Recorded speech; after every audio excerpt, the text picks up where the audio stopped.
Hello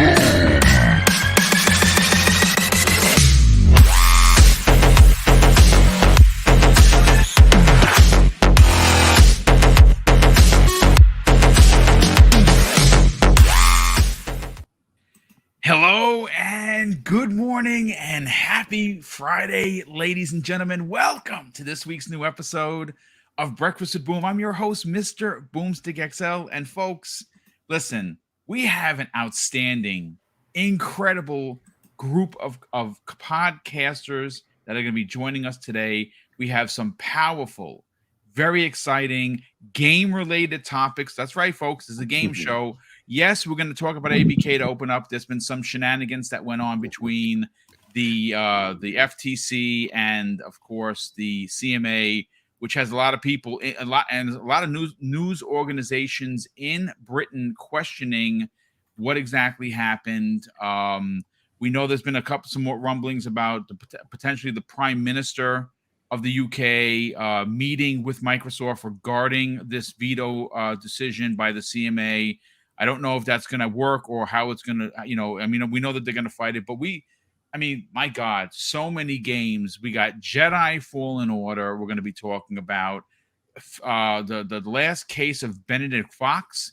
No reviews. Has anyone played that game? It's a masterpiece. It's a bit of a head scratcher. Redfall, releasing on Tuesday, not only has 5 outstanding looking controllers. Yes, I bought 2 of the 5, but the new trailer, which we're going to watch live on the air, holy cow. And we're going to get into Jedi Fallen Order. There's some controversy that is rolling around. We have very poor performance, but a patch has been promised. The game is still getting 10s. It's probably a 10 out of 10. Joe and I, of course, Mr. Badbit, who's making his return to Breakfast with Boom, we're talking prior to going live, and we were asking the question, will Redfall, which is only launching at 30 frames per second to start and getting a 60-frame patch at some point, will it get the same kind of love and care from the gaming community as well as the gaming media community? That's a great question, but we're going to get all into it. First of all, Joe, besides welcoming you back, did you receive your Star Wars Jedi Survivor Special Edition with the lightsaber? It's coming. I'm waiting for the because Luke got his 3 days early. First off, how?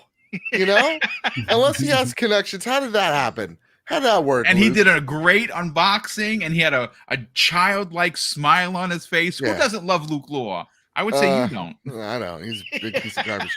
Let me tell you, I'm waiting for the UPS guy out. Every time, if you guys see me during the podcast, me going like this, I'm looking for the UPS guy.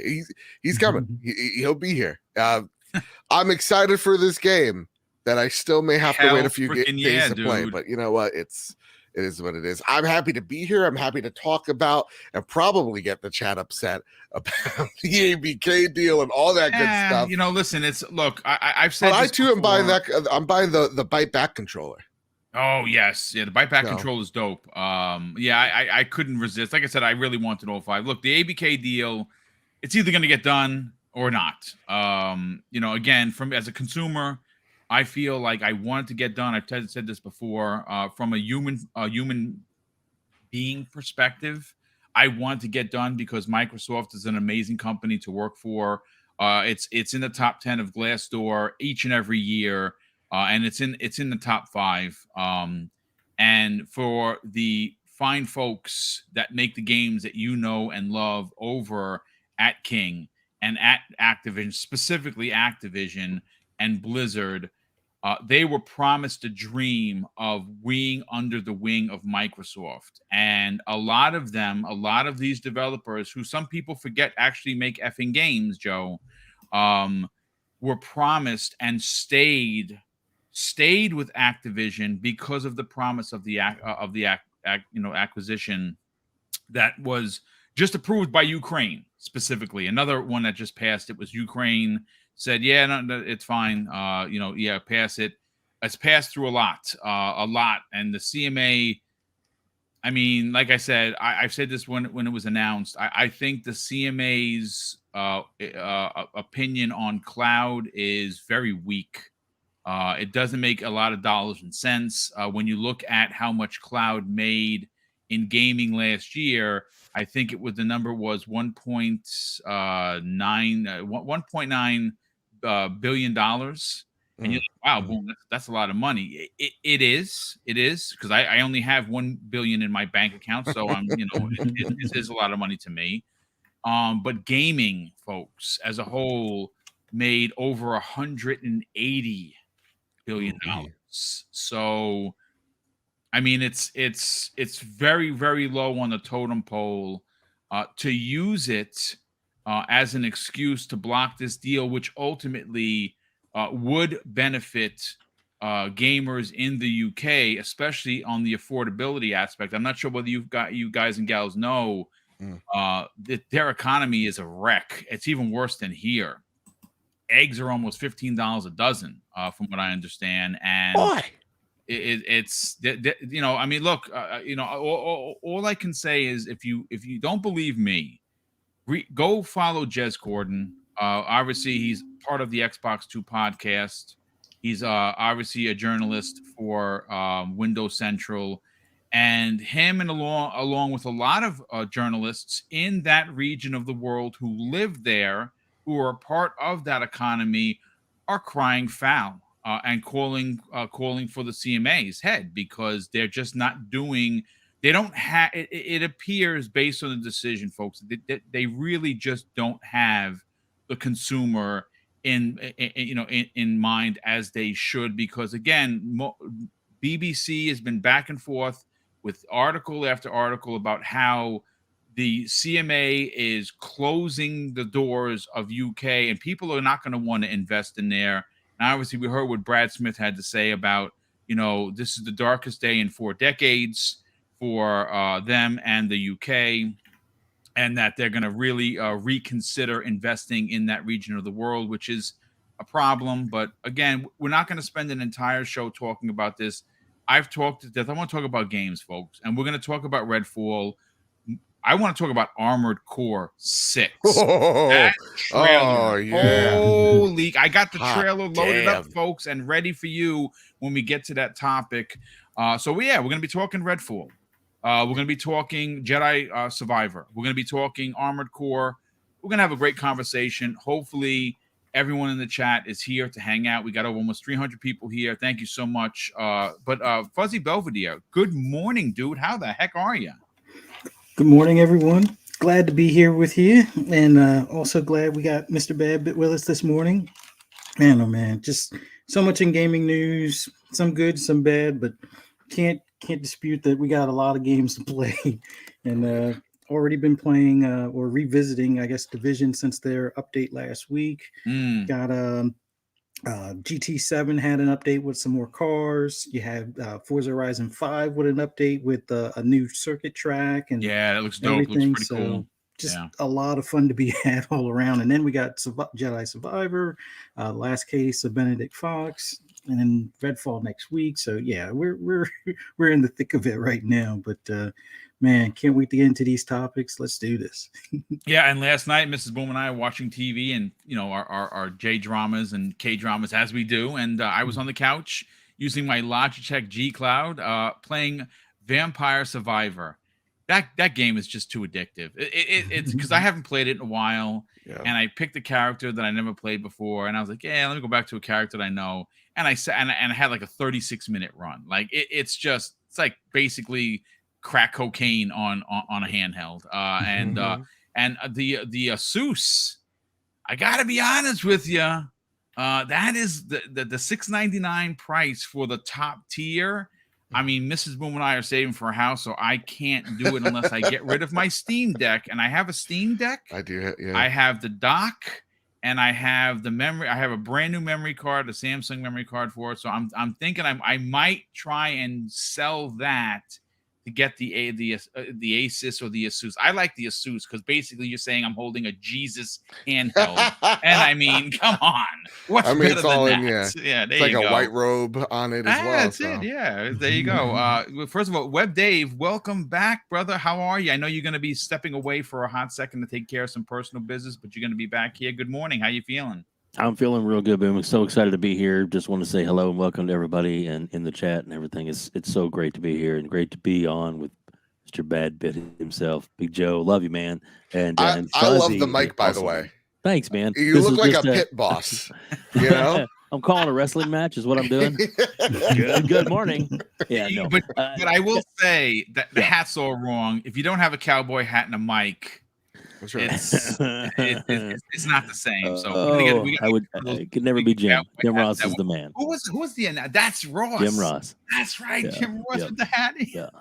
So I'm here listening, and in about 30 minutes or so, I will sneak back into the conversation. I do apologize for this, but don't even sweat it, brother. My boss is like, I got to have this report done in 15 minutes, so I got to go do your thing, brother. But I'll be right back. Yeah, I'll be listening. We'll see you in a hot second. Listen, folks. So let's open up. Let's rip the Band-Aid off and get it over with. We talk about games. Obviously, a lot of us were stunned and incredibly taken aback by what happened with the CMA, which was expected to pass the ABK deal, and they blocked it. They vetoed it. A shout out to Florian Muller, FOSS patent on Twitter, as well as Post Up, who have been updating this story almost on the hour. It's like I don't even understand how they have they eaten, have they slept. This is why I'm concerned for their health, because the constant updates are coming left, right, and center. Some of the things that are coming out. One of the things that came out that was extremely disturbing. And I don't know what the legal ramifications are, folks. I'm a retired police officer, but I could tell you that's not in your jurisdiction. Yeah, the penal law and the patrol guide, I can tell you back, forth, and center. I can't tell you about if it was illegal or it wasn't. It doesn't look good. What am I talking about, folks? Well, apparently, the head of the CMA had a meeting with Lena Khan a week and a half before the decision to block was announced.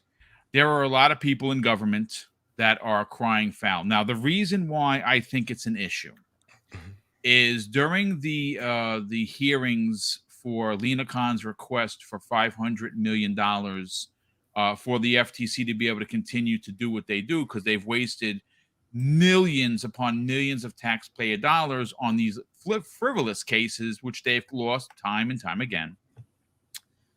There was a particular senator from Washington. I don't have her name in front of me. If someone has it in the chat, drop it. I'll read it. But for the purpose of the show, she basically accused Lena Khan of helping foreign entities block American mergers.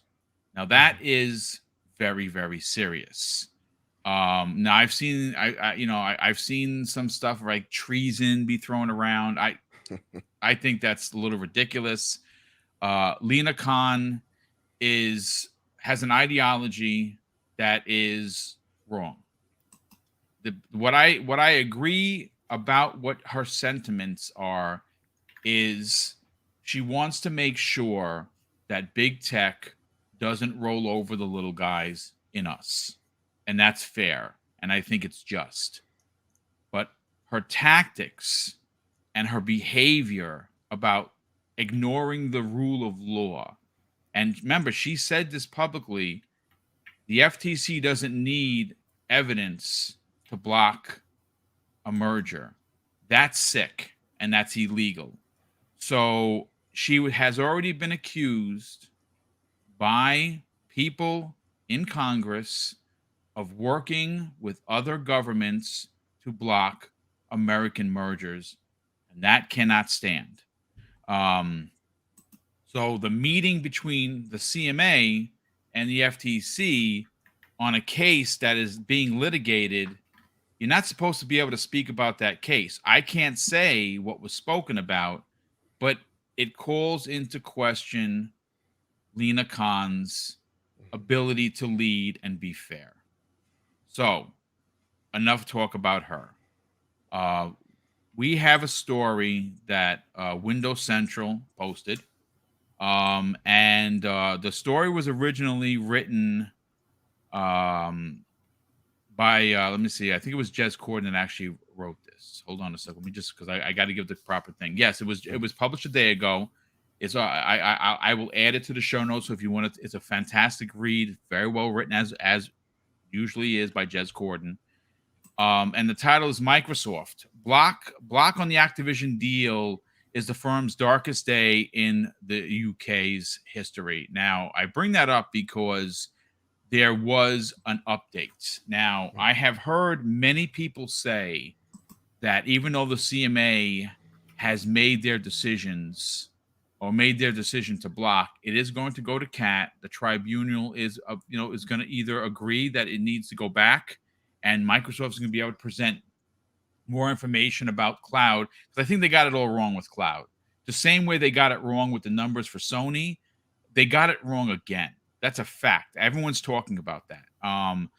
But what was interesting in the update to this story, folks, was that a spokesperson for the UK Prime Minister says that Microsoft's comments about the country's tech business viability was wrong, but it said that he wants to engage Microsoft personally on the ABK issue.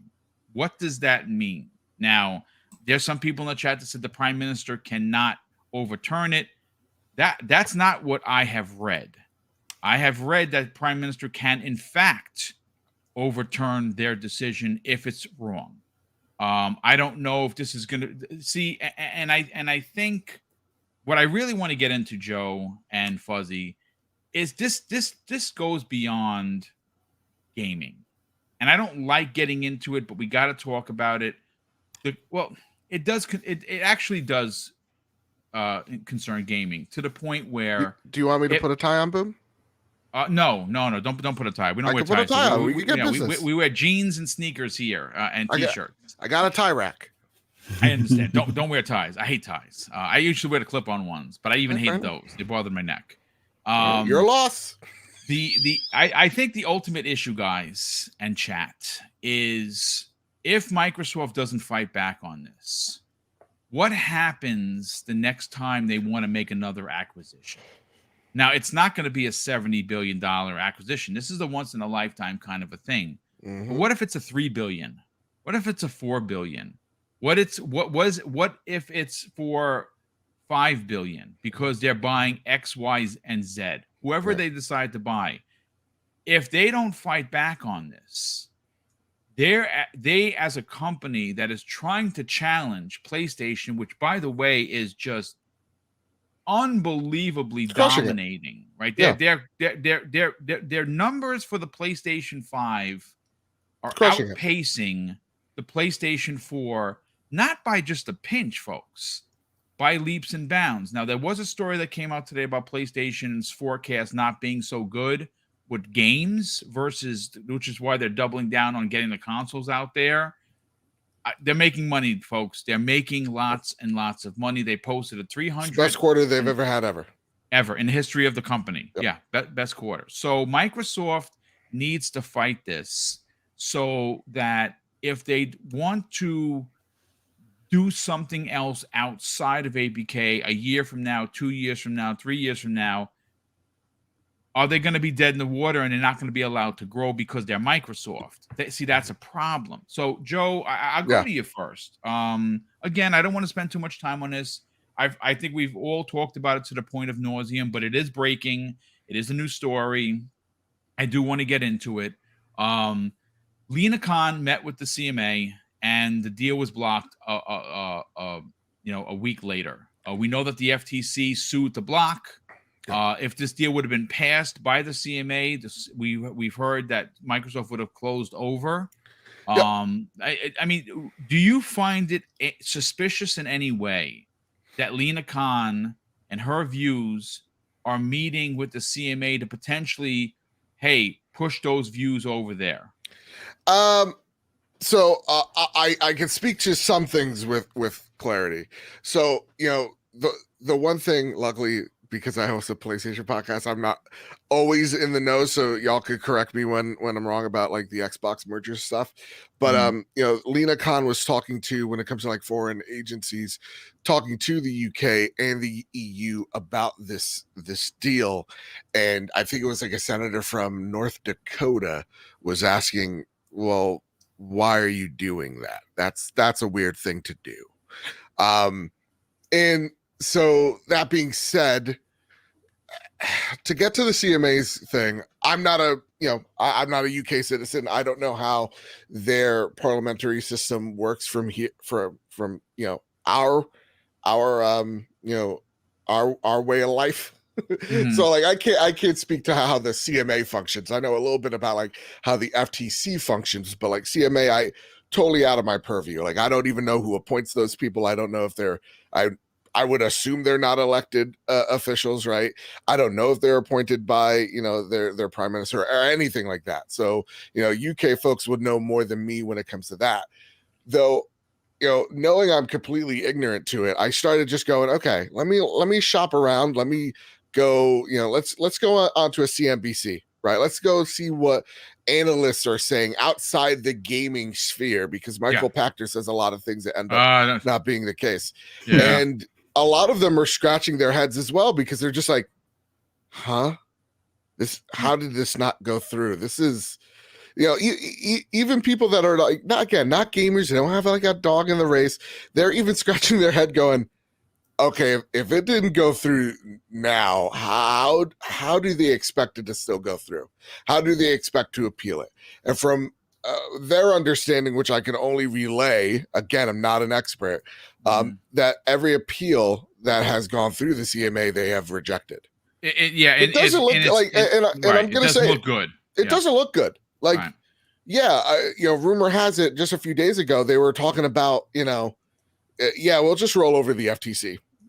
Khan is pretty useless, from not just outside the gaming sphere, but like everybody's kind of been saying it. She's kind of a lame duck. So it's just like, we could just roll over them. If this is the one area that we're having a problem with, we could kind of force our way here if we absolutely have to. But now they kind of seemingly have to do it in two of the largest markets, and it's not a great look. So for me, and I asked this on the trophy room respectably, and I'm saying it. I'm saying it as just a gaming fan who's now just confused. Is this thing even worth it at this point? Like, Xbox fans, I ask this to you. Do you actually really want this thing?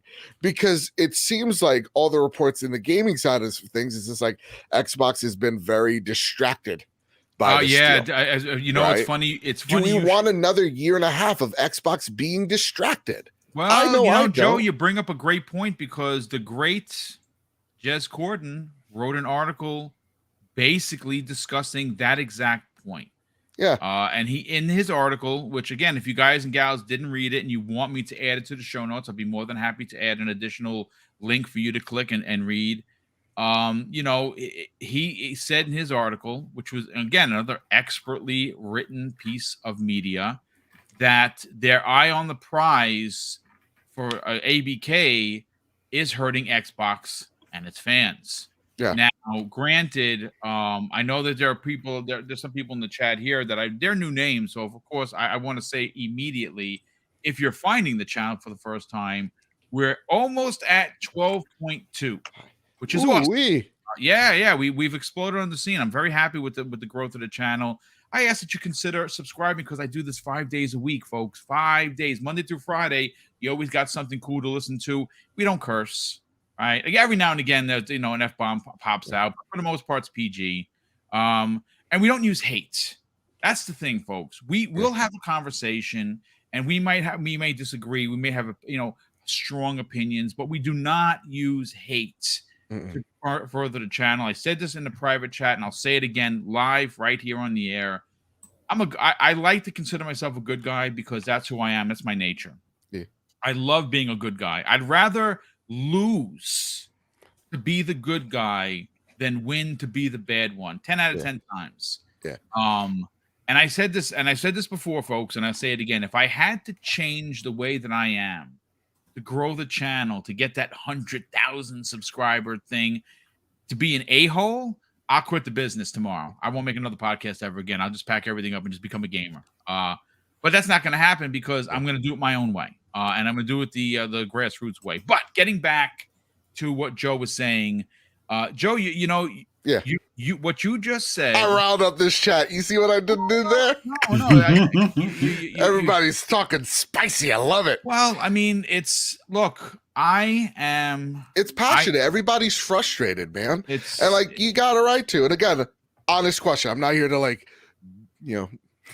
be a dumb ding dong. I objectively don't know because I'm not the big Xbox guy in the room. It seems like many folks are like, yeah, let's fight it. Let's fight the good fight, which is great. I don't know because everybody's like, oh yeah, like we've all been saying. I've been saying it on my PlayStation show. This thing's going through. Yeah. But we've all been wrong so far. Every turn, there's been this weird, it's like a weird fork in the road.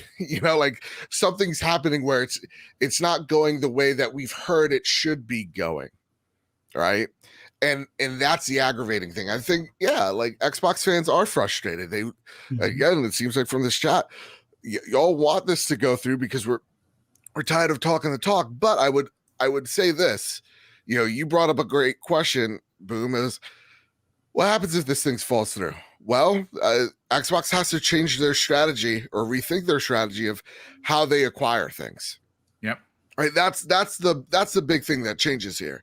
It's not so much the fact of, they're still going to go out and acquire stuff, but now they gotta change their focus or change their target on how they even hit those things.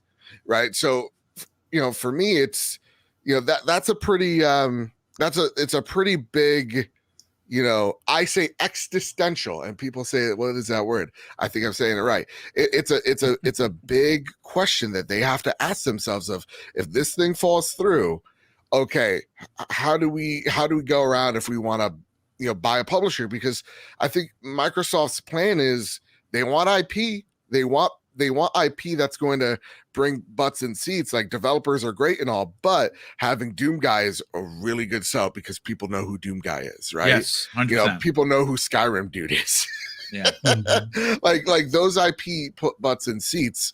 So if I'm Microsoft and I'm trying to sell Game Pass, I want IP that's going to push the property forward. And that's a bigger question of identity at that point. But to me, I don't know where this goes. I'm tired of talking about it. And PlayStation guy here, I just wanted to go through so I don't have to talk about it again. But I honestly, I don't know at this point. And I think a lot of people are left scratching their heads as to what it's going to be a battle. Like I said, gamers are supposed to play games and podcasters are supposed to talk about games. And we've been talking about ABK for over a year and some change. And yes, it is worthy of a conversation. I just hope that cooler heads prevail, because like I said, the argument that they are using, and I mean the CMA is using to block this, is very weak at best. And I'm not the only one saying that.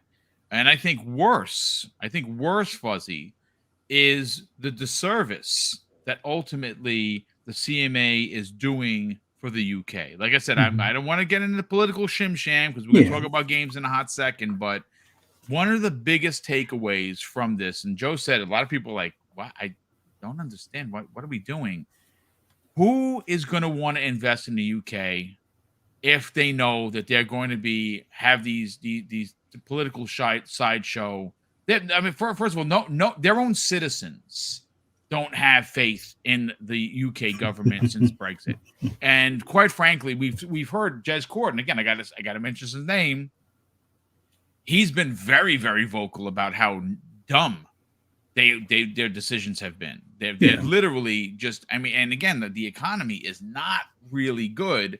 So if people look at this, if you're an investment firm and you're like, yeah, we got to make investments in Europe, It ain't going to be in the UK. It's probably going to be in the EU because, and that's the other thing. If the EU passes it, which a lot of people, I mean, Florian Muller actually said that yesterday, that it's the EU is going to pass this. Is he right?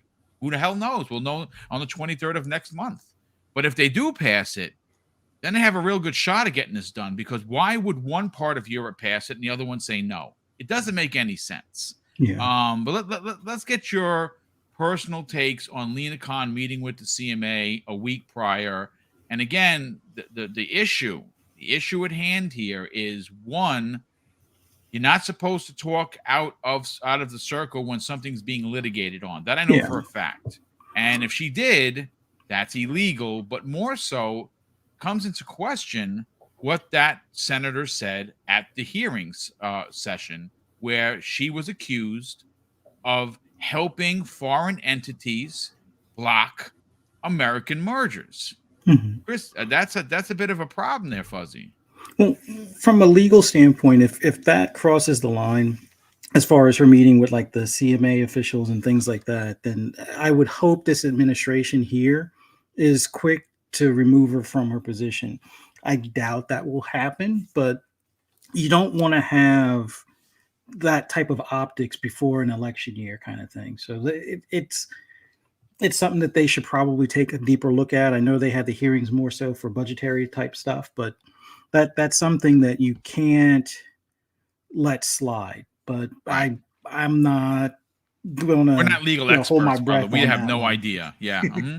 But to the bigger picture of this is, let's say this doesn't go through, which I'm still somewhat confident that there is a solution. I don't know how good of a solution or how long it will take. And God, I just hope this comes to some sort of closure here soon, whether yay or nay. But I think the bigger question is, what happens to Activision afterwards? Like, yes, they've had a decent year as far as their numbers and sales for like Call of Duty, and they'll more than likely have a tremendous, number push for, Diablo, as well as, upcoming titles. But in the grand scheme of things, is this going to be not necessarily a restructuring? Because, they may use that word, but there may be layoffs, there may be some closures or things along those lines. Like, how long? Because they had already said they're already at their wits' end when it comes to constantly churning out Call of Duty. Now, I'm pretty sure the marketing rights contract is up for, bidding as of next year. So I don't know how willing they'll be willing to push or play with PlayStation. I mean, they've gotten solid numbers from those guys in the past, but I think there's some burnt bridges there. So maybe Microsoft picks that up. But in the grand scheme of things, if Activision isn't able to recover, and keep in mind, Kotick is probably going to remain at the head of the table. That's another problem. That's what I'm saying. The human element of this deal, and I've been talking about this. Anyone that follows this channel knows that I'm a human element guy. Like, I care about the people that make these games more than the people that are sitting on their yachts, counting their money and burning $100 bills to light their cigars. I mean, I'm sorry. The people forget that actual humans, at least still, make games. And a lot of the Activision staffers stayed on, Fuzzy, with the hope that Microsoft, one of the best places in the world to work for or under, would be taking over an Activision and a Blizzard and a King that had been marred with controversy, some of which are some of the most egregious things I've ever heard as a human. A Bill Cosby room. What in the actual F is that? But that was a real thing. So they need some change over there. So I don't know if this thing gets held up another year and a half, and you're one of these poor developers that were waiting for this change to potentially happen this year. What do you do?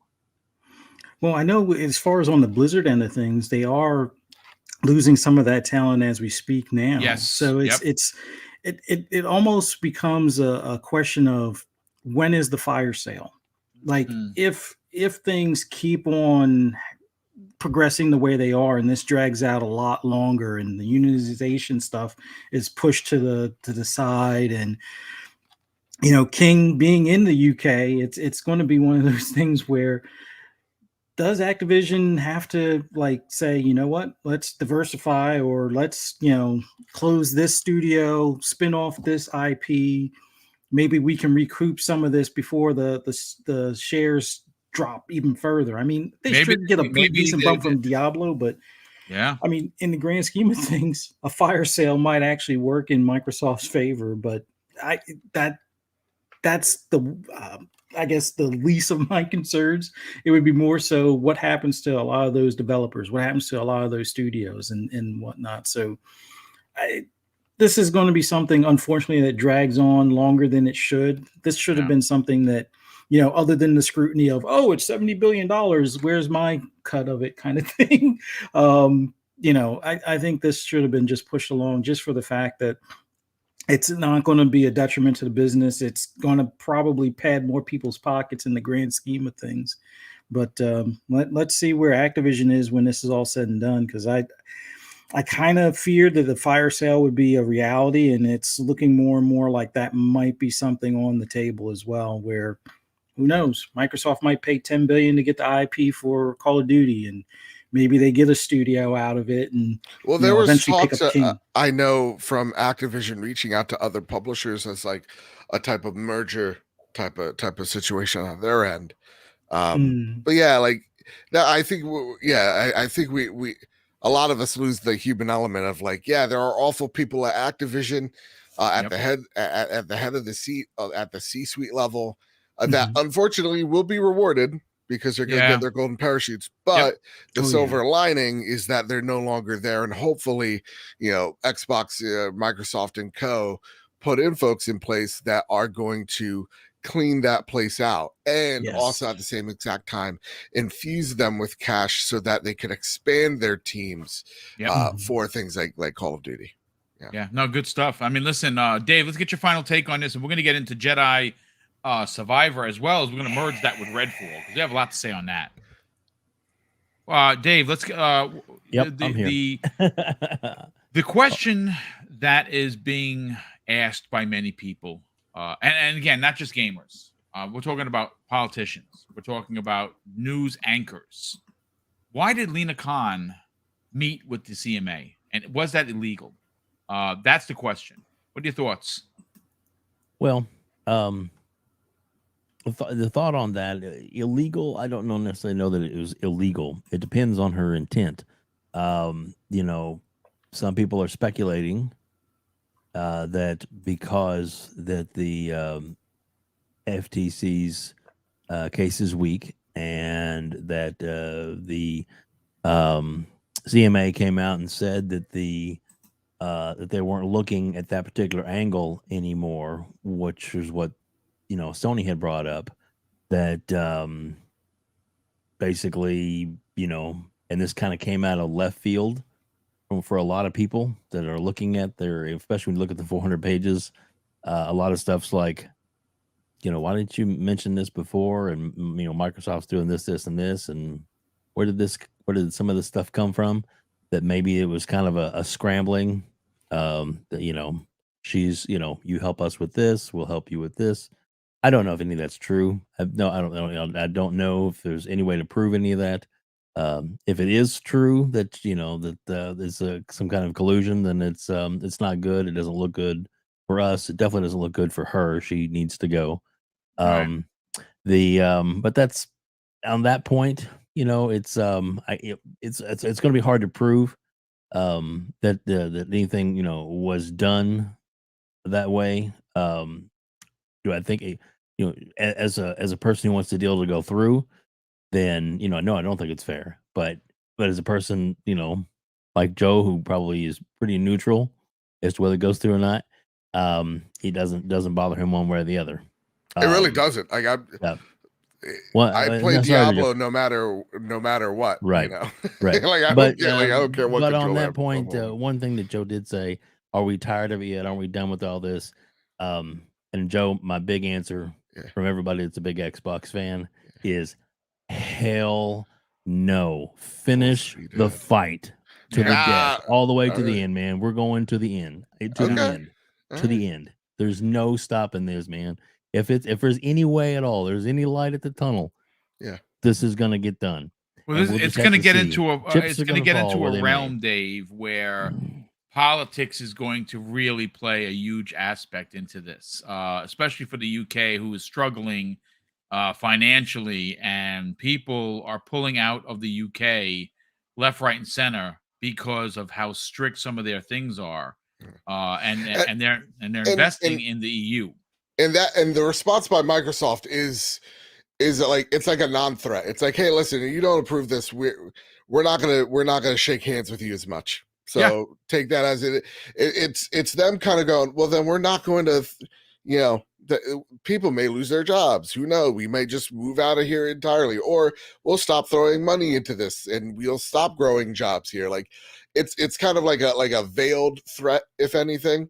It is, and in terms of like collusion between CMA and FTC, it again, I don't know how the CMA functions. I don't know how they're Neither. appointed. Yeah. So like, all I know is that the UK is the UK government at the moment is a conservative government.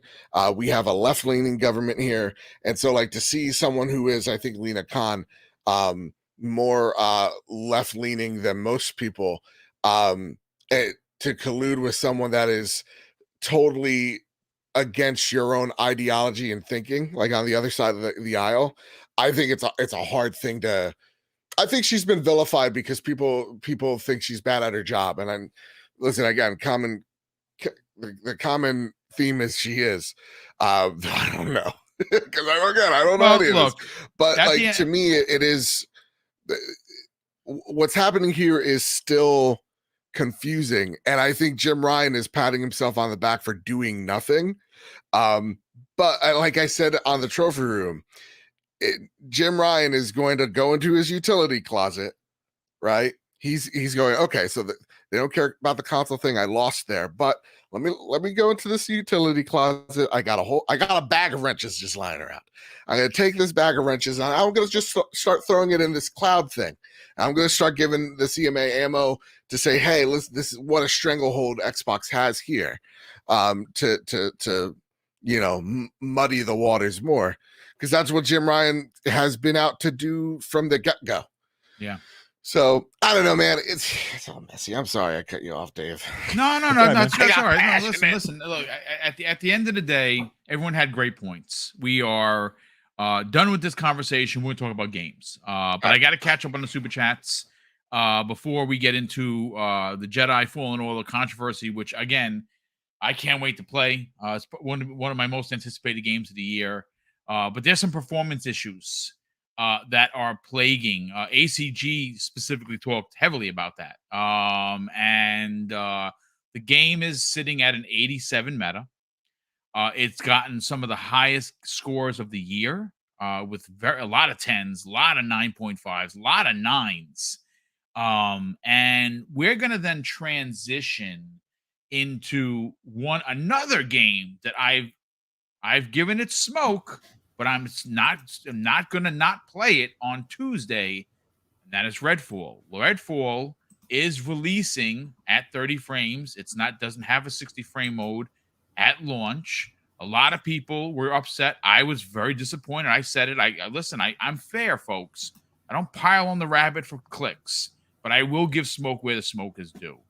The question that we're going to be asking is, will the same reviewers that are giving Jedi Fallen Order a performance issue game out of the gate, 9s and 10s, are they going to offer the same fairness to Redfall, which is launching at 30, but it could run magnificent? It just needs, I think, first-person games need to be 60. Great. It will get it. But if the game looks good and it plays good, and it's not crashing like ACG has said on his review, is it going to be reviewed fairly? And I'm going to play the trailer for that in a moment, because that launch trailer best one yet, man. Really, really chef's kiss. They saved the best for last. But let me catch up on the super chats. The first one of the day comes the way of Jacob Novick. He drops very generous. Actually, he's been a channel member for 3 months, and he says this, folks. Hi, all. Today is exactly 2 years from when I got my first kidney, get my new kidney, and from what the doctors told me, it's safe to say that my kidney works better than expected. Well, congratulations. Hell because yeah. without health, as you've heard Cognito from the Iron Lord say, health is wealth. Is wealth. Indeed it is. So congratulations on that, brother. Great to hear. And thank you for being a part of the show each and every day. Raiden Blade drops has been a channel member for over a year, drops a £5 super chat and says, I'm hearing that Jedi Survivor is crashing and not always running smoothly, yet it's an 87. Yes. Check out ACG's review. I just mentioned it. Microsoft just signed another cloud company in the EU. Yes, they did. They signed another cloud company. As a matter of fact, we didn't even make mention of it. I think we'll talk about this at some point. But all of the cloud providers have grouped up to condemn the CMA's decision to block this because now they all want Call of Duty. They all want Call of Duty, which they don't got have. It now. Please don't do this. And again, that's why the blocking of the deal for cloud is ridiculous, because Microsoft was not only going to give them Call of Duty, but they were going to get all Xbox games too. So it's a little funky, to be honest. But we also have let's see. Raiden Blade drops an additional £5 super chat and says, look, Obama once said when the UK leaves the EU, UK will become the last choice for business in the UK.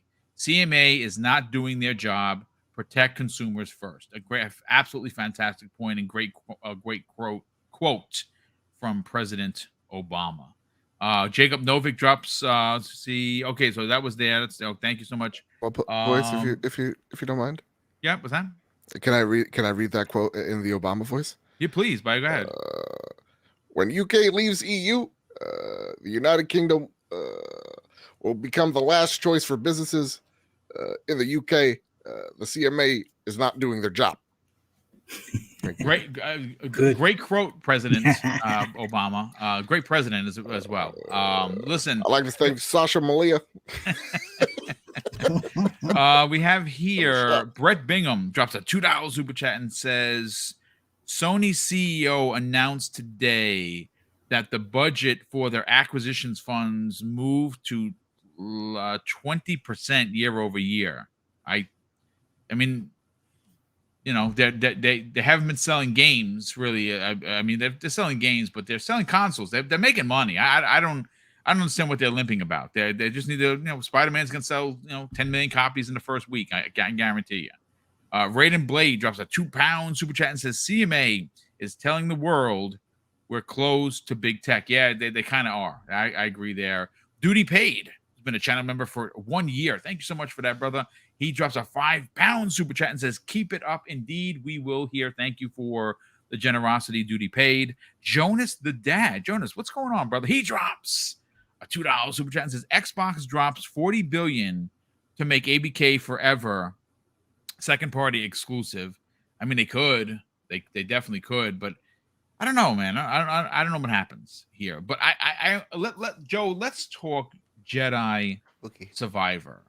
Listen, this is coming from a team in Respawn Entertainment that was purchased by EA, and they're like John Favreau and Dave Filoni, right? Two unbelievable directors that saved Star Wars, at least in my opinion. Hell yeah. For games, it hasn't really been that great for Star Wars. Mm-hmm. That is until Jedi Fallen Order came out, and man, that broke records, changed hearts. They were kissing babies. They were hanging out, cats and dogs hanging out together. Best Star Wars ever. But now we're hearing the sequel is even better. But instead of just talking about the sequel being better, which I can't wait to play tonight, Joe, it's been marred.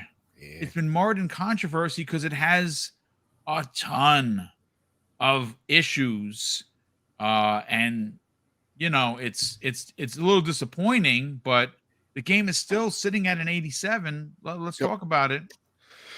So code provided by EA by my part. So when I talk about it, you guys know I have, there could be influence in what I say, and I don't want you guys to be led astray by me. I got off the first world in Jedi Survivor, and I decided I'm gonna wait for a patch. Okay. Because the thing that was annoying me about what I was seeing was, for the most part, again, I've been through 2 worlds, technically 2, and the performance mode is great for the most part from what I've seen. Not any weird stuttering, but in the cinematics or cutscenes, both were marred with weird stuttering effects, and the HDR was pretty wonky. I heard it's broken.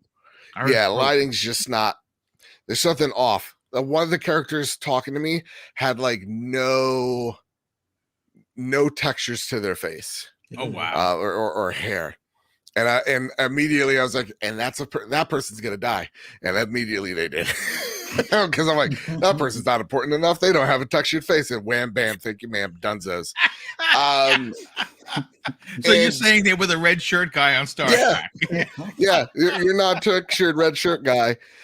So I decided I'm gonna put a pause on it for now. Okay, I think in the next coming days you're gonna see performance, at least for consoles, come on through and them being leveled out. But yeah, the HDR is broken. There's weird stuttering in cinematics and weird texture pop in, but it's not the worst thing in the world. Again, playing on PlayStation 5, so I know on PC. Are you guys doing a review for the trophy room? Yes, if we're able to, if there's a patch, and again in the next coming days, because this is a game that I'm going to just like you're definitely gonna platinum this game, dude. Yeah, 100%. It's and that's another thing, y'all. I'm a massive Star Wars fan. Massive. Like, he only has 17 lightsabers. Think about it like this: Xbox goes out and buys a Lucasfilm. You know what I mean? Disney and Xbox do like some type of combination thing. It's like no longer the trophy room; it's the achievement room.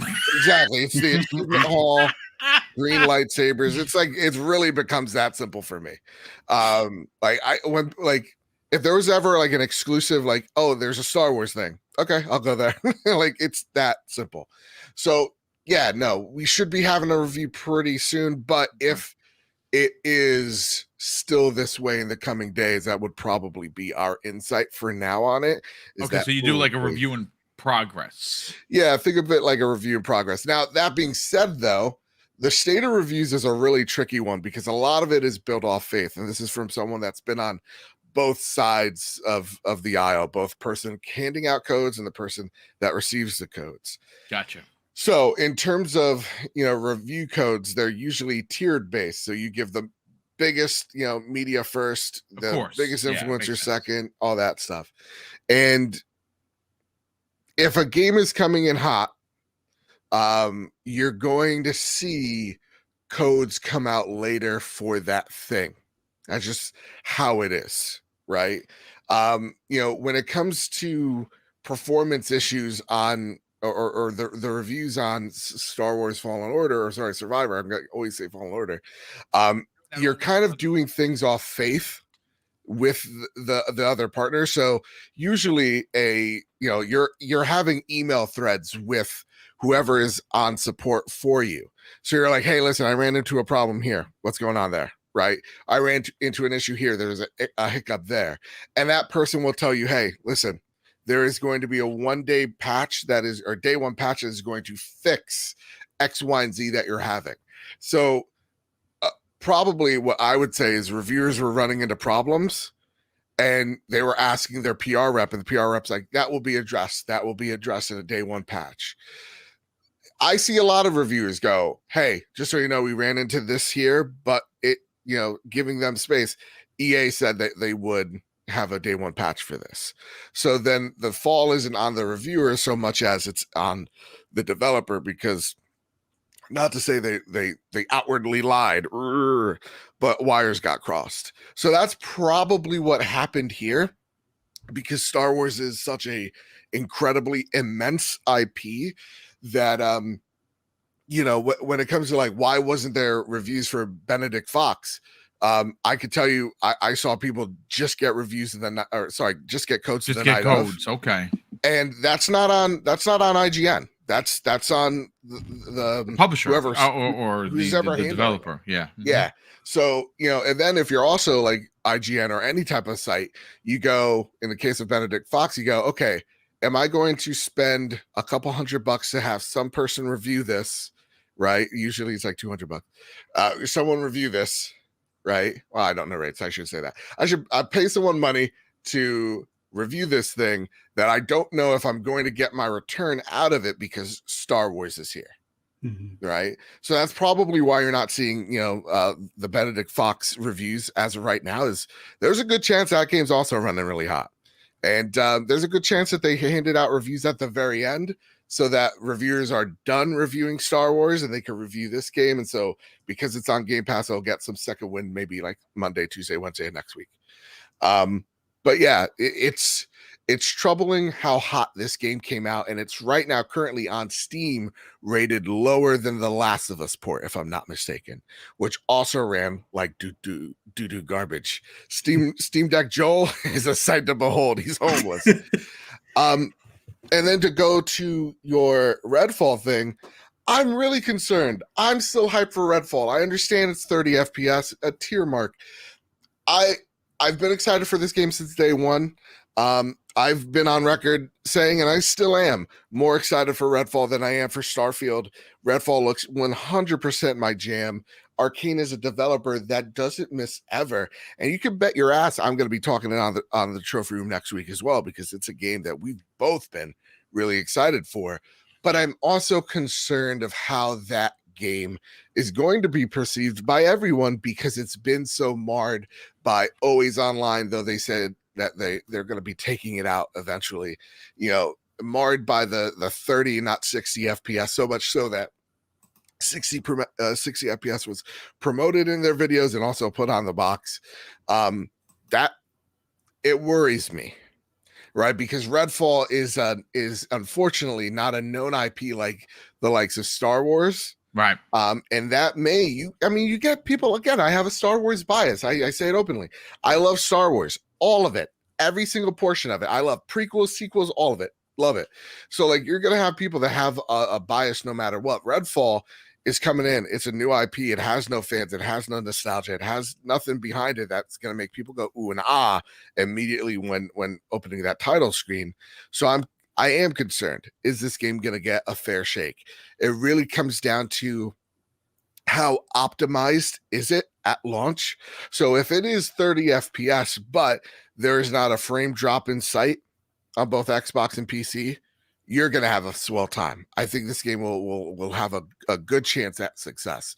But if we're saying issues the similar or the likes of, Jedi Survivor, then we're going to see some big problems. But it's disappointing to see Jedi have these dips in quality, because the game itself, I can understand why people are like, and story itself, I can see why it has been so highly rated. I just can't wait to see it and experience it myself. I hope I answered all the questions. No. Yeah, and you know what? I'm glad how you transitioned into to Redfall, which we're gonna watch the trailer in a minute after we talk about Jedi, and then we're gonna get into Armored Core, which looks freaking holy cow! That looks bonkers good. Ooh, I know that Steel Rain, that's his jam. Like, he's been waiting for that. Web Dave, let's get your take on this, man. Listen, we're all Star Wars fans. Hell, I saw the first Star Wars in the theaters, man. Yeah, that's right, folks. Mr. and Mrs. Papa and Mama Boom took me when I was 7 to see it, and my life was changed. Like, I've been a Star Wars stan ever since. And like Joe, I mean, I didn't like episode 8 and 9. I'm gonna be honest with you. I hated those. I hated those because I hated the way they treated Luke Skywalker. I loved episode 7. Really, really liked 7. Hated 8 and 9. Love what they're doing now. There are some rumors, though. The future of Star Wars is in jeopardy once again. There's some talk about Jon Favreau potentially not being a part of that. That's what this. I listen to a lot of trade websites. And Dave Filoni, we trust. Oh, 100%. Dave Filoni is going to basically take over, but I love John. I mean, and again, I wish I may just go back into my watch history and look at. There's a couple of YouTubers that I watch that are talking this Jon Favreau shenanigans. I hope that's not true. God, I hope it's not true. If it is, because listen, Favreau can't be here forever, right? But you got Dave Filoni, and Dave Filoni has had the best teacher to do live. Well, he trained stuff under the real master of, and that's the thing. Like Lucas, Filoni, Filoni knows Star Wars as much as Lucas because he's trained under him, and understands Star Wars at its core. And then he learned from Jon Favreau, who has started, the MCU, right? So like he's worked under two visionaries. Yeah, Star Wars, we're fine, and I get it. Like I don't like Last Jedi nor Rise of Skywalker, but I still love them. You know what I mean? It's kind of like it's like a family member you hate. It's the uncle that comes over and you're like, yeah, but it's still a holiday, right? Exactly. It's still holiday Christmas. That uncle. Yeah, I agree. Dave, let's get your take on this, man. Where do you fall on the excitement? And more importantly, do you have any concerns regarding the issues that have been reported by several big YouTubers? And Joe, right here on the thing, right live on the air about some serious performance stuff. Well, there you go. Well, I would say that it's it's kind of. It's strange how the scores are so high for a game that's so flawed as of right now, and I get the whole point, but I mean you're not if you're reviewing it, then you're reviewing it a flawed copy because it's not up to snuff. So and I get that people oh well it's going to be good. I'm sure it's going to be good, but we'll see what happens. The Last of Us was an absolute disaster on PC. Absolute, and from what I understand, it's still not perfect. Still has a lot of issues. So we'll see. But they say they're working on that, and that's cool. But Star Wars, I'm a big fan. Love the franchise. Love the game. Oh my god. Because the Force Unleashed series. Yeah, that's. I'd love to see them. You know what? I'm going to say it, folks. Those are my brother's favorites. Yeah, I would love to see a remake of those games. Yep. And you know something? I'd pay full boat. Like I know that I'm gonna get some booze in the chat. Like, boom, you're part of the problem. You know what? Nah. I will never forget. I know we're talking about Jedi Survivor, but who remembers pulling a Star Destroyer out of space? Yeah. Yep. I mean, like, are we kidding? Like, when I saw, first of all, I failed at that like 3 or 4 times. I was so mad because you have to the TIE fighters are coming. You're using force powers to get rid of them, like swatting flies. But you pulled a Star Destroyer out of space in a Star Wars game. That's all I have to. That's all I got, Dave. But yeah, please, no, it's an amazing game. Let's talk about let's bring it right back to Jedi Survivor. What continue? I mean, I haven't played it yet. I'm waiting for them to to get all these patches and to hear that it's in good shape, because I don't want to be scarred by playing something that's so faulty. And yeah, and that's what happened to me, Dave. Like, real talk, there was like an awesome cinematic, and like I loved it, but there was a weird stutter, and I missed like a second or two. I was like, I like this. Man, I like some of the audio. I could see because I edit so much and all the time, and I hate it. The audio wasn't perfectly aligned with their mouth. I was just like, Oh man. I'm gonna wait a few days. I could wait. I could burn the roof of my mouth on this pizza, but not my whole, not my esophagus, for the love of God, Yeah. Well, I mean, listen. Regardless, it's going to be a good game. It is going to get the patch.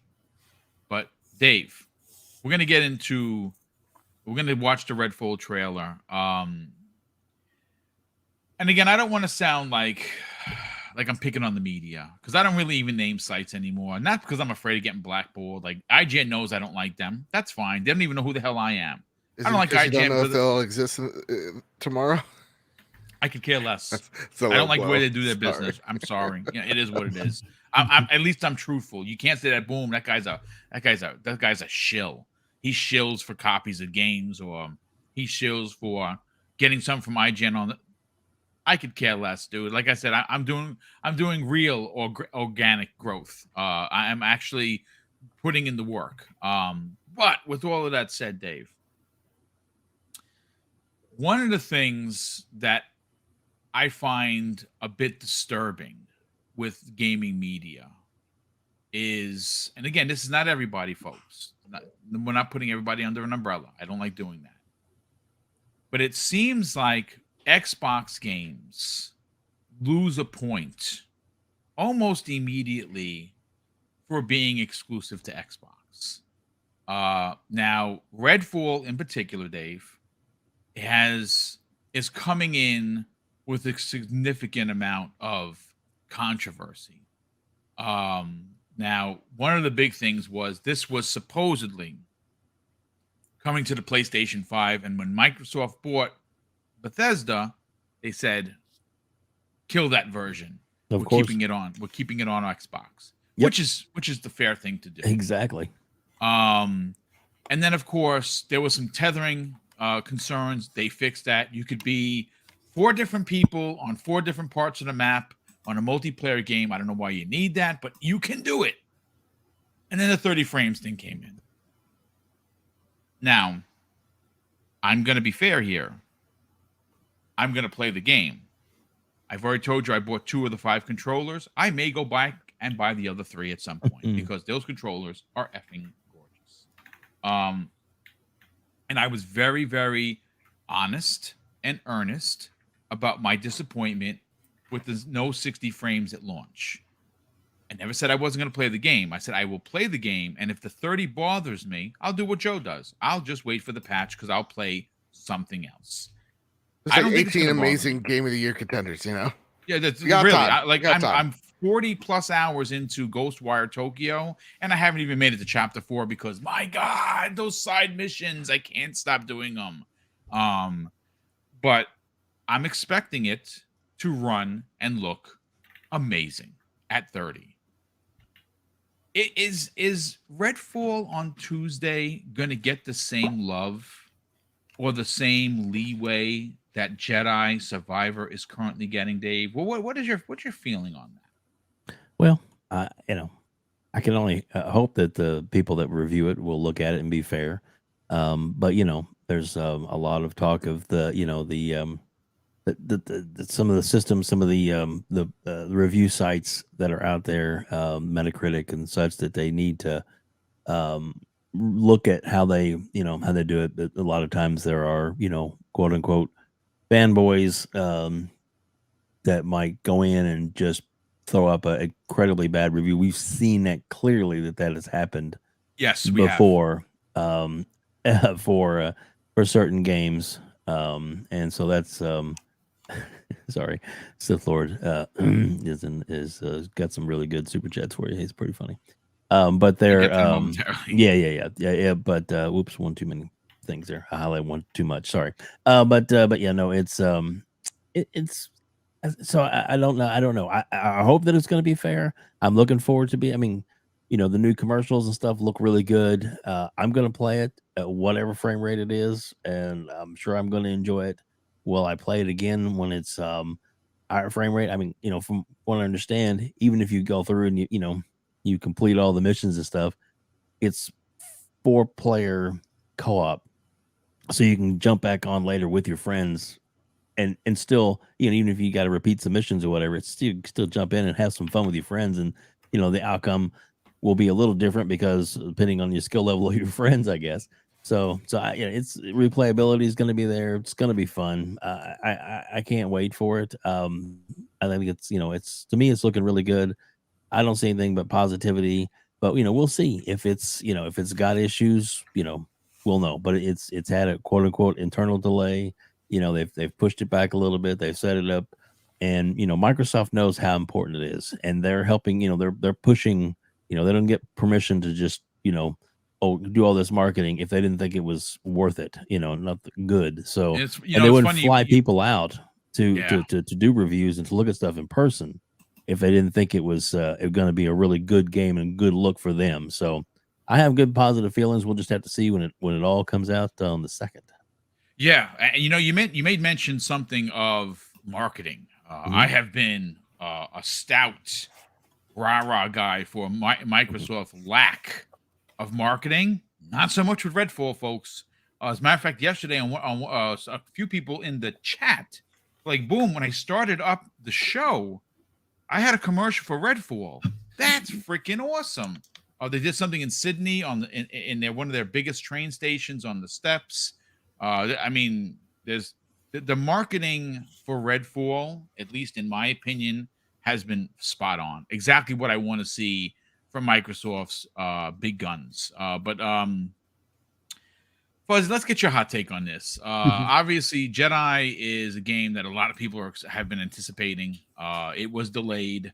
It's come out. It's gotten unbelievable reviews. It has some performance stuff going on. Yeah. The promise from the developers at Respawn, like, hey, take it easy. Day one patch, it's coming. But with the day one patch promised, you're still reviewing a game that's flawed. And it's getting 10s and 9s and 9.5s and 8.5s. And it's sitting almost at a 90 right now. Let's talk about that. But then I want to flip the coin before we watch the trailer for Redfall, about, is Redfall going to be offered the same leeway? Well, I'll start off with the Star Wars deal. Like, I hate that we still see that some of these publishers will still go ahead and push games out sooner than they should. And to me, and maybe it's just me being, picky, I don't understand why they had to release it this week. May the 4th is next week. Push it a week. I don't know. Call me crazy, but maybe that extra push would have been enough to have not only the review copies, but also the customer copies, have it where they have at least the day one patch to hopefully resolve some of the issues. But you should work in marketing, my friend, because that's a brilliant freaking idea. I'm just saying. Don't do it. It's a trap. But that was the thing that I just never understood why they didn't just wait until May the 4th. Like it just would be a more aligned timing and media push and whatnot. But I hate that in a lot of cases, review sites, I understand that they want to give the benefit of the doubt based on what the publisher tells them. But I don't want to put all the blame on the reviewers, but at this point, because this continuously happens where we get games sooner than we should that are broken or need a day one patch and then sometimes still continue to have problems, maybe the reviewers should not necessarily bomb it, but like, hey, the game looks like it would be great if it was patched, but right now I have to give it a 5 because it stutters, it crashes, it's unplayable at this point. Until it is fixed, our review stands at a 5 out of 10. And maybe publishers will get the hint and say, you know what? Maybe we should delay our games or push back. Like if we were thinking that this was going to come out this month, maybe we should add 3 months to 6 months to that release time. So that way we can get our crap together when we release it. I like I said, I don't want to put all the blame on the reviewers, but stop doing this 9 out of 10 if it's a broken game. Like you're not playing a 9 out of 10. You're playing a 7 out of 10 because of all the breaks. Like the rest of it could be amazing. Or do a review in progress. But if it's crashing, it should be docked points. No ifs, ands, or buts about it, because it's breaking the product. If you bought a brand new car and it started cutting off on the highway, are you going to give it a 9 out of 10? It's a beautiful Ferrari, but you know what? I was on the highway and it stopped in the middle of damn road. No, you're not going to give it a 9 out of 10, or at least I would hope you wouldn't. I mean, yes, it'll be a beautiful car, but no, stop reviewing it based on what it could be. Review it on what you have in front of you. End of story. Yeah. Now on the flip side, yeah, Redfall, I don't think it's easier said than done. Yeah, I because I would say this: every game that would come out, no matter PlayStation, Xbox, Microsoft, are looking very different. Yeah, very different. All of them. I have not had a big AAA game of which I've reviewed or talked about, covered, not give there's a day one patch to fix X, Y, and Z. And again, there is one game though, Joe, this year that launched perfectly, and it's still a perfect game, and that is oh my god, the music game. Yeah, Hi-Fi Rush. Yes, Hi-Fi Rush came out and is perfect. Yeah, and it's like, and right now I think it is one of the highest rated games this year. But I would also argue Hi-Fi Rush, a smaller game than, let's just say, like a Jedi Survivor. No, I agree. Yeah, but like there are great outliers that do it right, like Hi-Fi Rush, right? But like it's easy to say, just push it a week or two. Yeah. But like in development time, that gives you like 5 to 10 minutes, right? So like we're determining the it's easy to say, well, pipeline, but like when you're actually making the game, there's so much communication that is involved that maybe this game needed an extra month or two. Rather than like, let's just say a week. When it comes to reviewers, also, I would preface, sometimes people don't run into the problems that you run into, right? True. So like, Jeff at jeffreviewsgames.com may not even run into anything, right? Or sometimes what reviewers do is, or publishers do as well, which we need to also take note here, is they give you the best version of the game. So like, if Redfall performs the best on PC, guess who is going to have the most codes? PC is going to have the most codes. Yeah, of course, PC. So like with Cyberpunk, it's almost like with Cyberpunk. 100. That's actually the prime example. So they'll be like, most of it's PC, and then right before the day of the review, they'll give you the PlayStation and Xbox codes. So again, this whole system, it really is on. If I had to put any blame towards something, I think it is publishers that are manipulating situations, right? But that's also their job as well. Whereas like the reviewers were looking at it in mass and going, well, how did they get that big number? Because I see 9s and 10s, but I've also seen 8s and 7s. I've also seen I don't recommend from like Skilled Up, right? Yeah. So we're looking at the overarching number. The reviews have been positive. It's because of those how review systems work is just strictly, I'm talking to publisher A telling me about product B and how there's a day one code or day one patch for it. So again, what the reviewer would probably do is add an amendum near anytime they had an issue performance wise, going, publisher said this, publisher said this, publisher said that. Because at the end of the day, it's also really hard to go back and change a review to something. So like IGN does a lot of review in progress, which they've been doing a lot over the past year or two. So like right now, there is already a review in progress for Diablo, where it stands right now, where it'll be at release, and then where it is a month from now. So we're starting to see sites and big media start to go, okay, we need to change our we need to be more flexible because the publishers are being too rigid.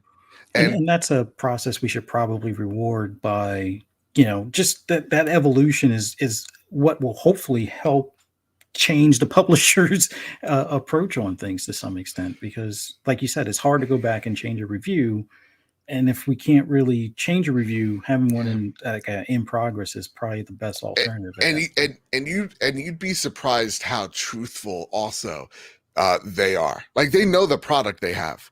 Like I've had conversations where like this person's like, listen, we know this is mediocre, but like this is what we got, this is what we think the price is, this is what this is going to be. Like, they try their best to be as open and transparent as things happen, but it's always really hard when the product goes live and now you have all your clients talking to you at once about problems that may be having, or compliments or whatever have you. Just the communication is flooded, so it's a really big mess. It's a mess. Yeah. Well, it's why Redfall wasn't delayed, right? Like, I originally called for a delay because I'm like, well, 60 frames is really been the standard for, I would say, a decade or more when it comes to first person. This is a fast-paced game. But like I said, I hope ultimately that it's just judged fairly, the same way. And again, for me, being again a level-headed person, I don't really think it should matter whether it's Star Wars versus a new IP or otherwise. I think a game is a game is a game, and if the game looks good and the game runs good, and it is missing a 60 frames per second, and there's no crashes, and it should be reviewed as the game you're playing. Did the game crash? No. Did you have fun? Yes. Are the characters interesting? Is there any stuttering during cutscenes? Did you, if these things are all no, and yes, I'm having fun, then the game should be reviewed properly and give it the flowers. Now, if the 60 frames per second, like I said in my original problem with the game, if it bothers me as a gamer, like I'm not a prude, folks. Like I can't play 60. I'm turning my head. I don't. That's not how I am. I play plenty of games in 30 still, but it's we ultimately shall see. No, I think on the Redfall end of things, I think it has a little bit more of an uphill battle because of some of the things you guys had mentioned earlier with the internal delay, the always online, even though that they're working on solutions for that. The tether question before, the progression questions that came up, where if you're in someone else's instance, I think there will be a little bit of a slight, maybe nitpicky, more so nitpicky of some of the issues, but in the grand scheme of things, it's Arcane. Like Bad Bit was saying before, they don't miss. So it's. I think if anyone really holds the 60 frames against them in review, I don't know. I would say for me personally, it would be worth a point, but with a asterisk saying for me personally. But overall, if it's not a stable 30, then you're going to hear complaints. Right. Yeah. 1000%. And at that point, that's fair. If it's a locked 30, and you're not getting any dips down to 17 or 21 or something like that, then I have to call foul if it's not reviewed correct, fairly. Because I will even call it out because, well, that's what you're supposed to do. If people tune in to our content because we're honest. Sometimes the honesty, people are bothered by it, but what would you rather have, folks? Would you rather have us just make stuff up for your click and your view? I wouldn't tune into that. Nobody wants a bunch of yes people. Look, at the end of the day, I'm super stoked for Redfall. I think it's one of the bigger games for Microsoft this year. Again, Hi-Fi Rush is amazing, and it was a surprise, one of the best surprises of the year so far. We know Redfall is coming. We know that it's had some controversy leading up to it. What I'm hoping for is on Tuesday, we play this game, and everyone's like, holy shit, Arcane's done it again. They just don't miss. And again, we will see. But I want to play you folks the trailers, the trailer And then I'm gonna read the super chats and we're gonna get into Armored Core 6 because I don't know how many people are into Armored Core, but my God, this trailer. I mean, there's a collector's edition. Steel Rain was like collector's edition locked in. He got it already. I got to see what it looks like because I don't have room anymore. Oh boy, it's big, huh? Oh, there you go. So I'm gonna. God damn it, Joe. It's gonna go very nice. Let me play you folks the Redfall trailer. This is from the official Xbox, YouTube account. So here we go, folks. Take a look at it. To me, it's stunning. It's absolutely stunning.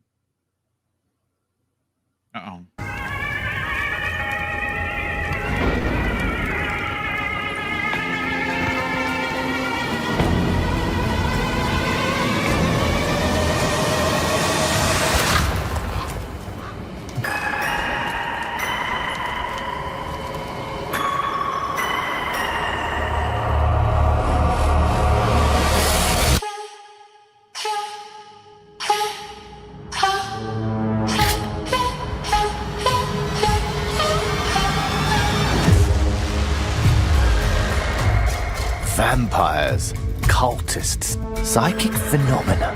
Never seen anything like it. This is not the Redfall I remember. Ever forward!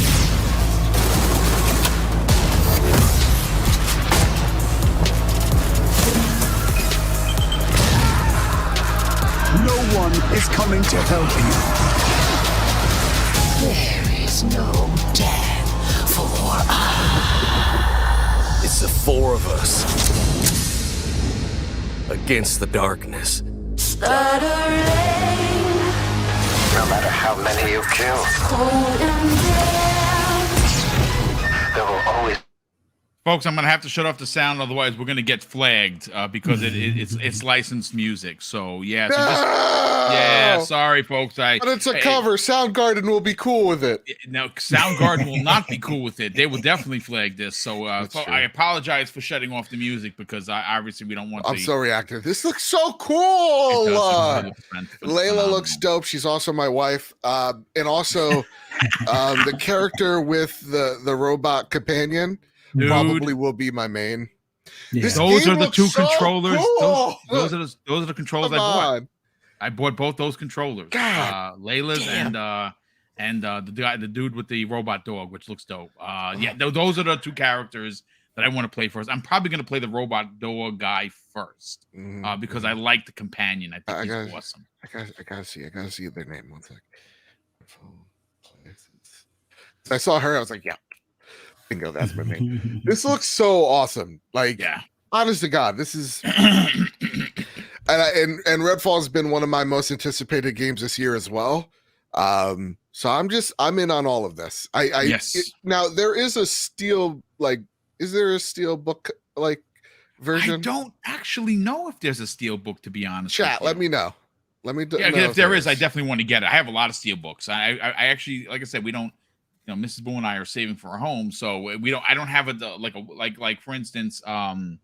She'll be okay. She'll be okay with it. I want a wall behind me of all steel books. Remy DeRosa, there you go. Remy De La Rosa, the combat engineer with the robot pup.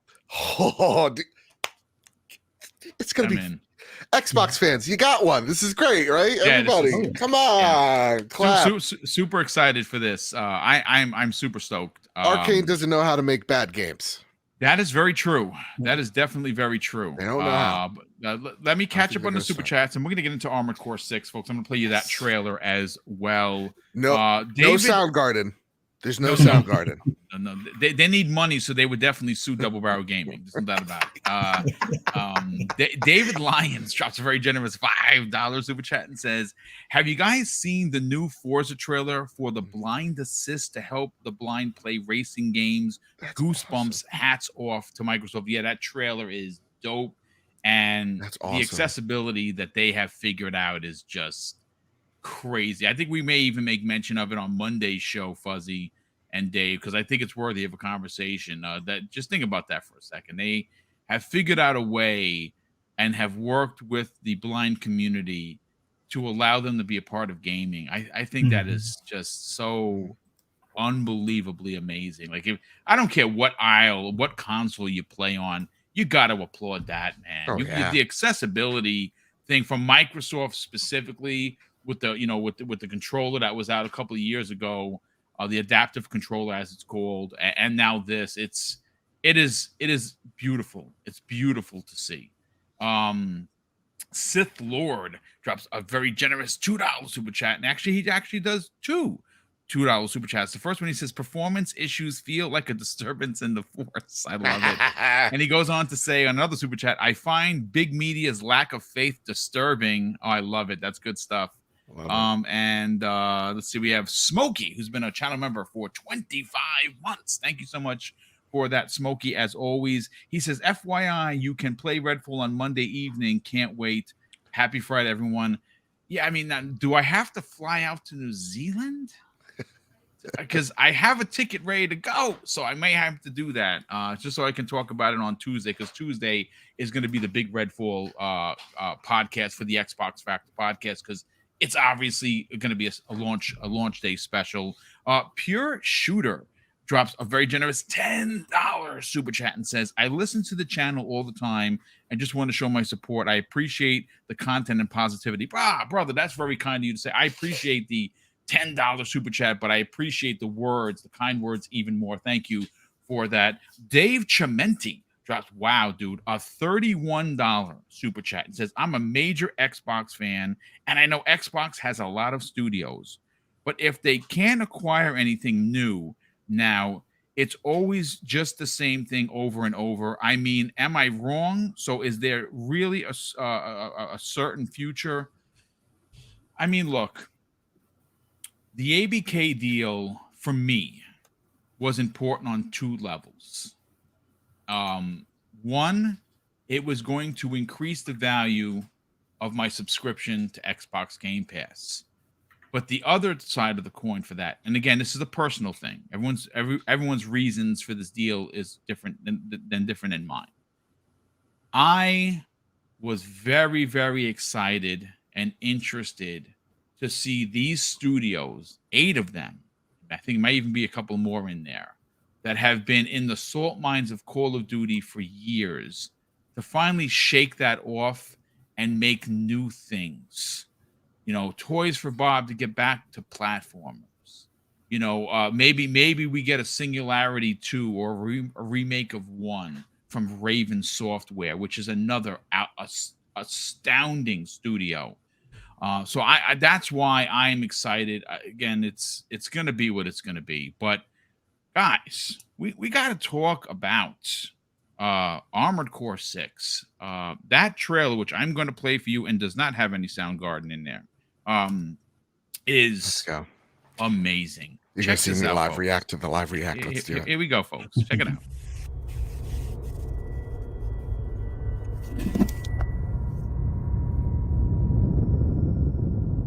We're close to Rubicon. Wake the dog up.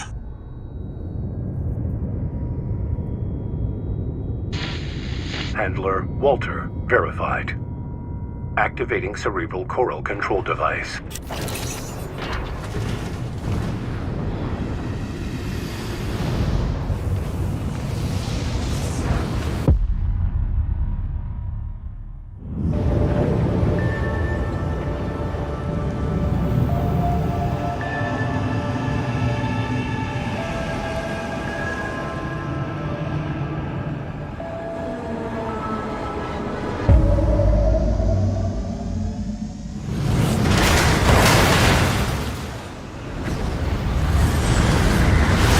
Augmented human C4621 has awakened.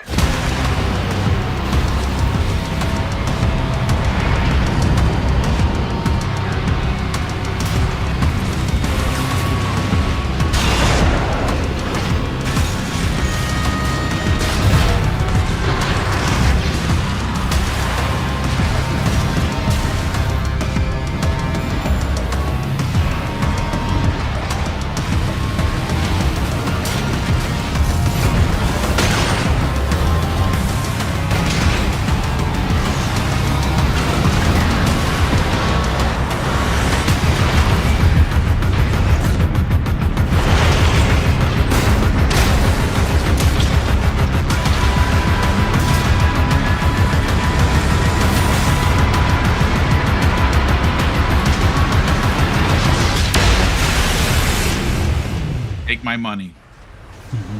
Just take it right now. One of the infamous handler Walter's hounds. Interesting. You ready to climb the wall? Call sign Raven. Priority subject for termination. High on the list. A coral response from the generator. Watch out! Why hide behind another's call sign?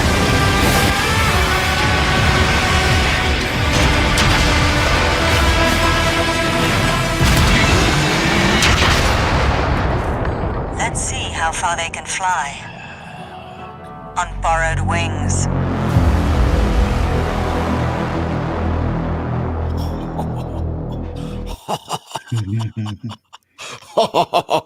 Take my money. That looks insane. Joe, let's go to you first, brother. This is a lot of people have been waiting for a new Armored Core.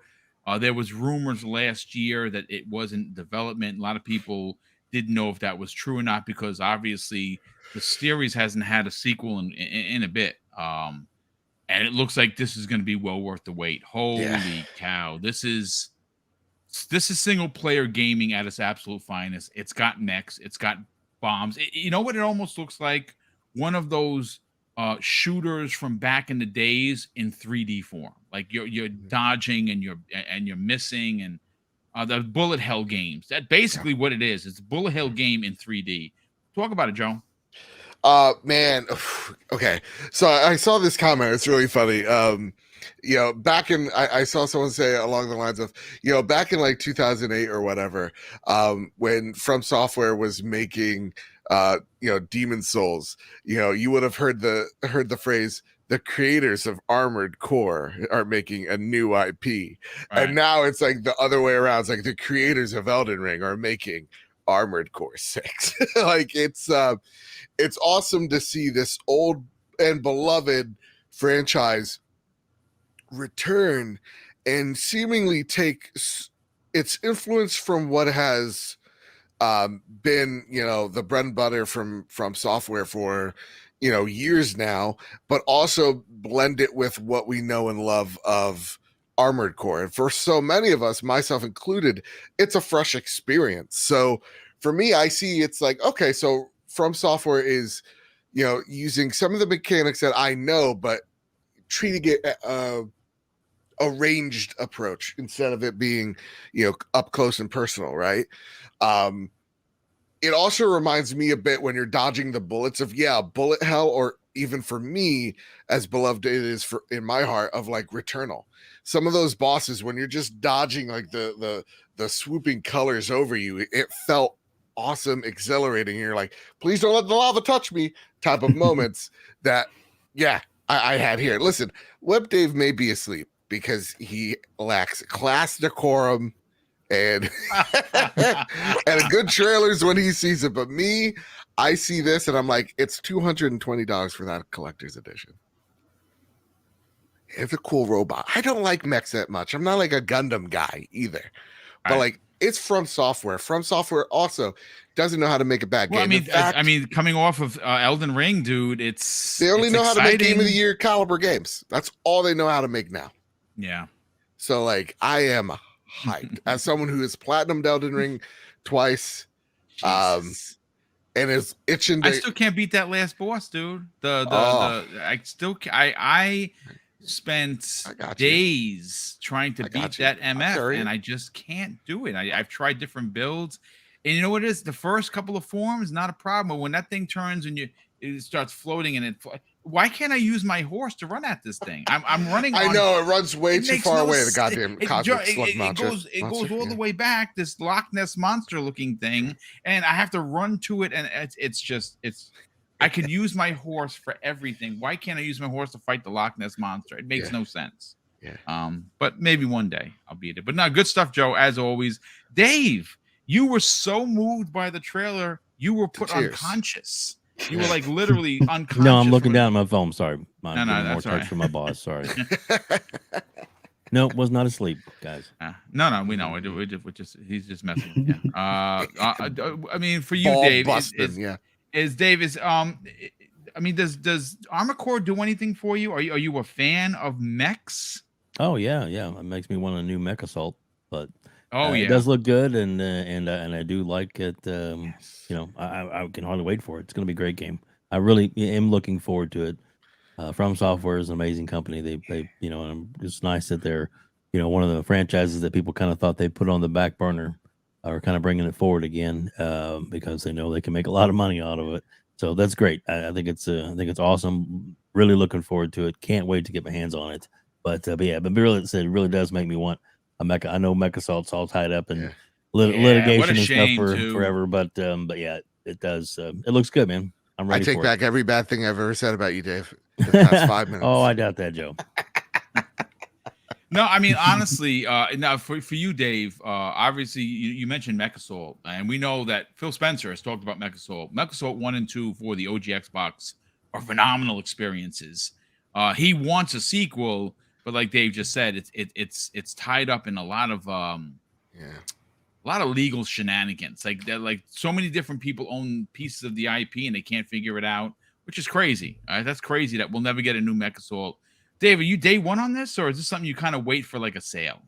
I mean, you know, depending on the finances, if I can afford it, yeah, I probably will pick it up. But you know, I mean, there's a lot of stuff coming, a whole lot of stuff coming this year. So we're just gonna have to see where we fall. But would I like to purchase it? Yeah, I definitely would like to, for sure.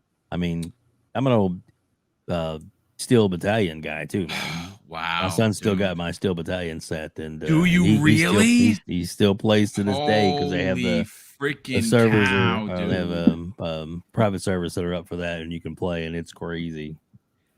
Do you know that at the last PAX East they set up a room dedicated to that, where it was like I think 10 or 12 TVs and units.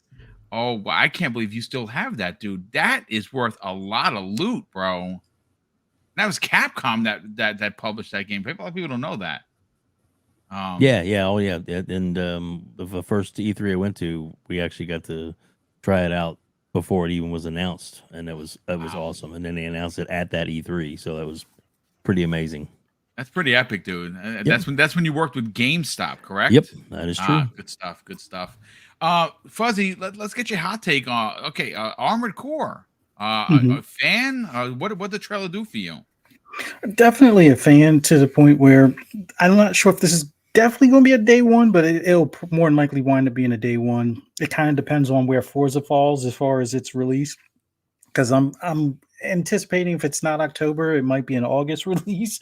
But as it stands right now, Armored Core is definitely on the watch list.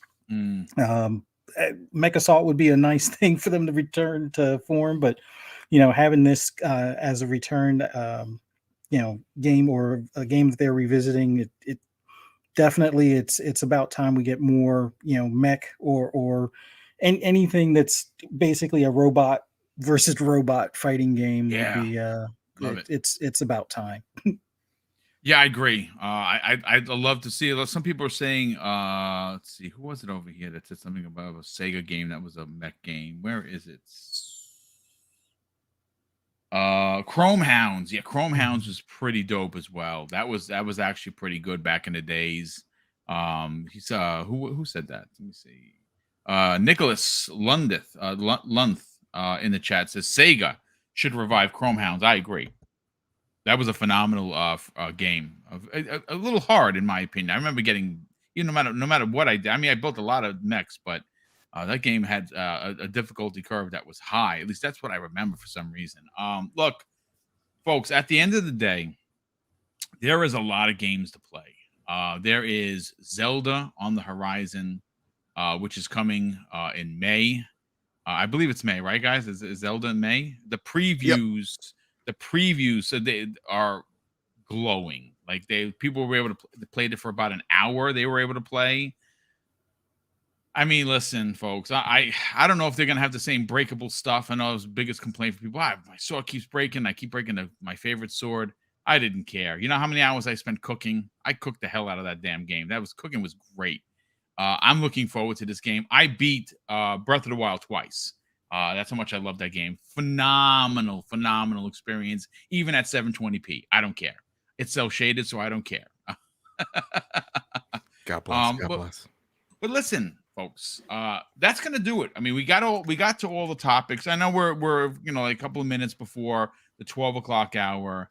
But I want to do proper outros, and I want to ask for a favor, Dave. You guys have been doing nothing short of amazing work. Not only with your interviews, your one-on-ones are phenomenal. You have everybody that's anybody in any of our circles that we roll in. You've interviewed them, and why they're incredible is because it's not just gaming. Sure, gaming is the talk, but it's the minutia in between real life things that you get people to talk about. I being one of them. I was your first guest, and I spilled the beans on everything that's Mr. Boomstick, and you've done that very well with a lot of people. But your Sunday show with Retry from Game Pass _Daily has consistently seen growth. You've had unbelievable guests on there, and folks, drop your link in the chat so people can subscribe, because you're getting close. You're getting close to 1K. And if you trust my word, and I think that you do if you're here, and there's over 500 people here, I think there's got to be at least 200 people that are not subbed to Dave's channel. And I'm asking you as a friend that if you like and you trust me, you definitely subscribe to him, because I would love to see him hit 1,000 subscribers. Dave, sell your brand, brother. Thank you, sir. I appreciate that. And there is actually interviews on the site right now with every single member of the panel that's on right now.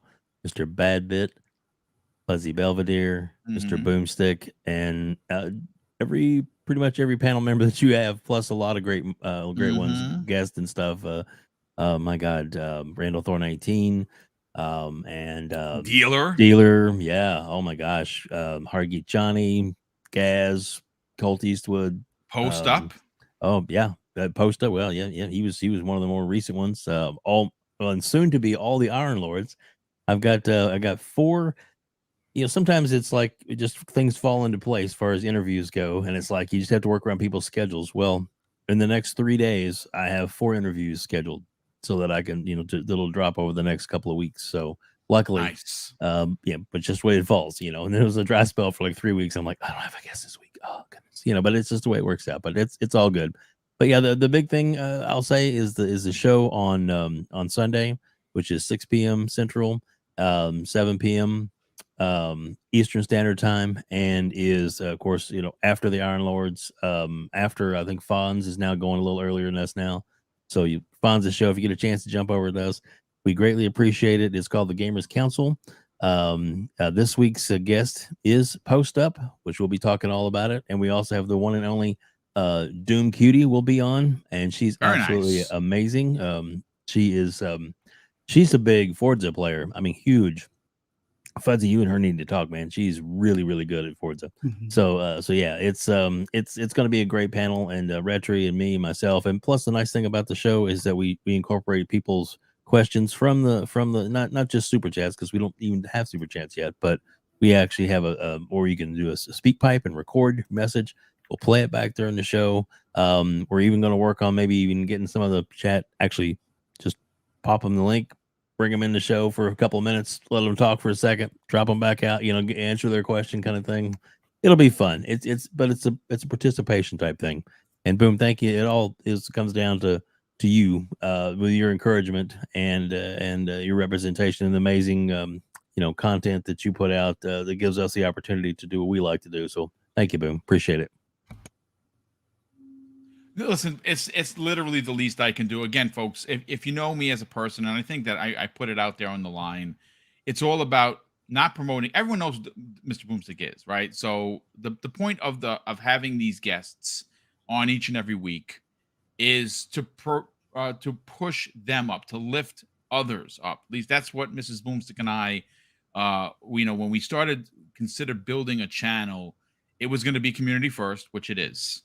And obviously the creators that we had on, it was important to us to make sure that you saw and heard who these content creators are, and that you subbed and now listened to their content. That's what it's supposed to be. We never worried about, oh my God, we're going to push somebody up and they're going to go above us.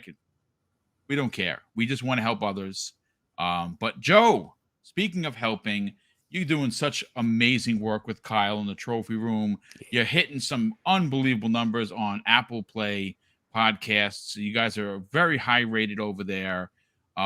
Let's talk about it. Let's talk about the trophy room. Where could people tune in and subscribe, not only on YouTube, but your favorite podcast service to the trophy room with you and your best friend, Kyle? Ooh, well, listen, you can find me. First off, thanks for having me back. You know, miss this. It's a pleasure, brother. It's a pleasure. It's nice having the day off and talk to your friends about games. That's all that matters at the end of the day.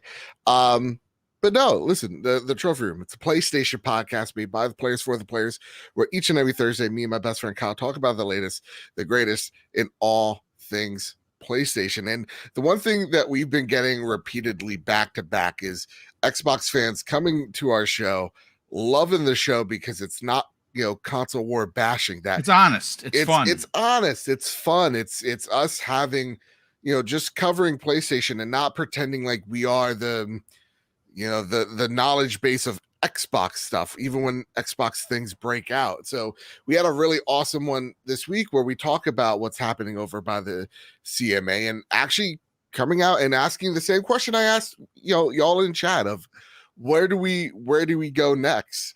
But I love seeing Xbox fans coming out going, yeah, you're probably the only PlayStation podcast I listen to because it's not bashing Xbox. We'll talk about when we're playing Xbox games on the show. Again, next week we will be talking about Redfall. You bet your bottom dollar we are. I'm so excited for that game. So, it's just a celebration of games, the developers that make them, an understanding of that makes the trophy room so special. And starting next week, normally we are just an Apple podcast, Google Play, Spotify, wherever you get your podcast service of choice, you can find the trophy room podcast there. But starting next week, we're going to be jumping on the live bandwagon as well. So we will be hosting the trophy room live in front of a non-studio audience starting Wednesday night at 8 p.m. EST time. So if you want to join us, we're going to have a nice little pre-show, a beautiful little post show. It's going to be really fun. We got, cool, stuff. it's first time, I was getting too comfortable and I was just like, you know what? I need something that's going to get me a little scared. So that's being what live we're gonna be doing. is great because it pushes you to be better. That I that's why I don't do videos, folks, is because video production is ridiculous. It's a lot of work. A 10-minute video like you get from Colt, or you get from Dealer, or you get from Randall Thor, that's 10 to 12 hours of production time, folks. Yeah. 10-minute video, 12 hours behind the reels. Too much for me personally. Yeah. That's why I prefer the pressure of doing it live, as they say. Yeah. So, it's awesome. We also have, and that is literally the smallest news, is that we're going to be doing it live. May, we're going to see some of the biggest announcements we've ever made on the show. Okay. Excellent. Some of the biggest guests from the biggest games coming out this year going to be on the show. So make sure you tune into that. The Trophy Room, a PlayStation podcast over on YouTube, over on Spotify, over on Apple Podcasts, wherever you get your podcast service of choice, you can find us there now. Now, apparently, we're on YouTube Music. Didn't even know that. Nice. So find us wherever. But thank you all for having me. Seriously. Joe, thanks so much for joining us, brother. And hopefully we'll see you sooner than later for sure. Fuzzy Belvedere, let's sell your brand, brother. Talk about where people can get the greatest and latest news regarding anything and everything racing. Obviously, Forza just dropped the circular racetrack, which looks pretty dope. I know you're going to be doing a video on that. And where can people reach out to you on social media? Well, just want to thank you for having me on. Always great having Mr. Badbit back on here as well on Breakfast with Boom. Always enjoy being here with you, Boom and Dave. Great time, and as far as games are concerned, because we got a lot of them over these next few weeks. But For those that want to hear my endless rambles or rants on anything gaming related, just follow me on Twitter at fuzzy_Belvedere. You can also find me later on tonight on Xbox Ultimate Podcast on Fun Speculations channel at 10 p.m. Eastern Standard Time tonight. And then tomorrow, episode 300 for the Shop Podcast on PTK Blam's channel with me, PTK Blam, and Pong Soul. And I think we're going to start off with one of our special guests, Low Cognito, tomorrow. But we're definitely going to have a lot of people stopping by throughout the evening. But check us out then. And then right back here Monday morning or Monday afternoon for Xbox Lunch Break Special. Look forward to seeing you guys here 12 noon on Monday. Thanks again. Thank you for being a part of this show each and every Friday. And big shout out to all the super chats that came in. We have a few more popped in. Jonas the Dad drops a very generous $2 super chat and says, let's get 250 likes. Yes, that'd be cool. Before you get out of here, folks, hit the like button. If you're new, hit the subscribe buttons. We'd super appreciate that. Tim the Sorcerer, who's been a channel member for 9 months, says, hey, people, have a great weekend. Like to plug Living Split Screen tomorrow. And that's right. Living Split Screen will be live with I Steel Rain and Pong Soul, 10 a.m. Eastern Standard Time, and they are on the hunt for 1K. Like to see them hit that as well. And we can't forget about the Gaming Circle podcast with Kay Asante and Everborn Saga, also at 10 a.m. Check out both those podcasts and so subscribe for sure. David Chimenti drops a very generous additional $13 super chat and says, speaking of Sega, Xbox has a close relationship with them, so is there a chance that Xbox suffers the same fate as Sega? That was another time, another situation. I think Xbox is going to be fine with or without ABK. They have 23 studios. They're working with a bunch of others that will eventually become first party. There is a ton of excitement in Xbox world. They have a lot of great games in development. Yes, some of them are taking a little bit longer, but I would rather them take a little bit longer than release broken.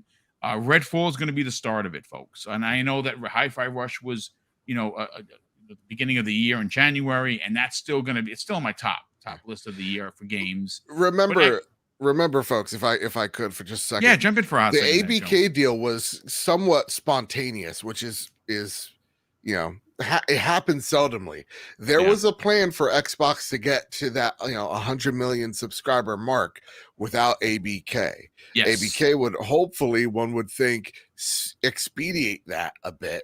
But just because this deal falls through doesn't mean that Xbox is in trouble. That if Microsoft's willing to give a subsidy of them close to $70 billion to go buy a thing, they have faith in whatever's happening. Yes. Is it going to hurt? Yeah. Is it going to sting? Yes. Do they have to go back to the drawing board on certain things and how they would acquire? Yes. Yes. But no, Xbox isn't going anywhere anytime soon. They're not going to Sega. They're making money. Remember, though, whatever console spin you want to spin on it, like their console sales were down, whatever minus percentage point, the Xbox Series consoles are still selling better than their best selling console, which was the Xbox 360. Yep. So they're fine. Yeah. They're fine. No, they're gonna good stuff. Now, folks, real quick, before we get out of here, I promised I would play this for Joe. We launched our merch channel with Teespring. It's teespring.com/doublebarrelgaming. I'm going to drop the link in here. You can go there right now and get 20% off of your entire order by typing in the code BoomStick in all caps. Joe, this is for you, brother. Check out the commercial.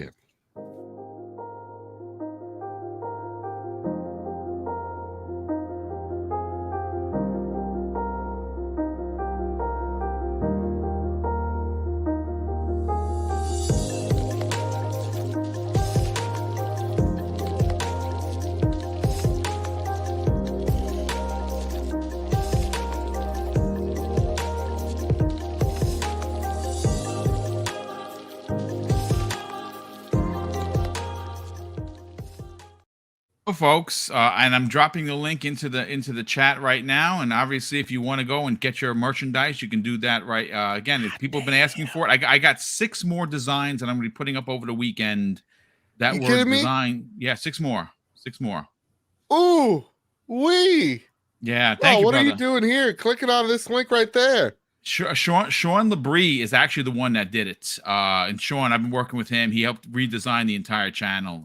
So yeah, shout out to Sean and his incredible talent. Sean, I gotta talk to you. Again, shout out to all the super chats that came in. They help more than you could possibly understand, especially when it comes to paying the artists to do these things, because you have to pay, keeping the equipment and the programs, and of course doing the big giveaways. And of course, I want to say a big thank you to that. And I want to say I give you guys, the same spiel I do every show that I close out. And that's something that my dad taught me with kids, folks. And I think now more than ever, it's super important. He used to tell me, Craig, treat others how you want to be treated. And also, it doesn't cost anything to be nice. You live by those rules, son. I can guarantee you're going to have an awesome day. So take care, everyone. Have a great weekend. Enjoy gaming on whatever console you have. And we'll see you next week on the newest episode of Breakfast with Boom.